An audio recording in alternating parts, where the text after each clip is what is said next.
বিজয় বাংলাদেশ, বিজয় নতুন ধারা, নতুন ধারার অঙ্গীকার, দুর্নীতি থাকবে না আর, সেই স্লোগানকে বুকে লালন করে নতুন ধারা বাংলাদেশ ব্রাহ্মণবাড়িয়া প্রেস ক্লাবের সামনে ঐক্যবদ্ধ হয়েছে।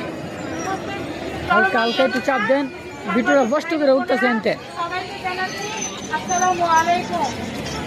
ঢাকা থেকে এই ব্রাহ্মণবাড়িয়া পর্যন্ত আসতে কয়েক ঘন্টা সময় লেগে গেছে। রাস্তাঘাটের যে অবস্থা, আমরা চাইবো সুন্দর একটি দেশ, এবং সেই সাথে এই যে বন্ধ দিয়ে দেওয়া হচ্ছে, বলা হচ্ছে যে আমাদের দক্ষ জনশক্তি নেই, আমাদের টাকা নেই, পয়সা নেই, এই জন্য ডেনমার্কের কোম্পানিগুলো বন্ধ চালাবে। আমরা এটা চাই না।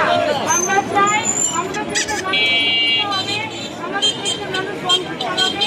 আমরা আমাদের কোনো অংশ বিদেশের কোনো কাজে দিয়ে দিতে চাই না।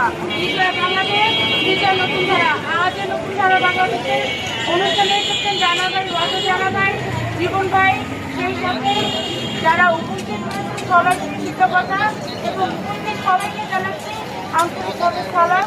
সবাই ভালো থাকবেন।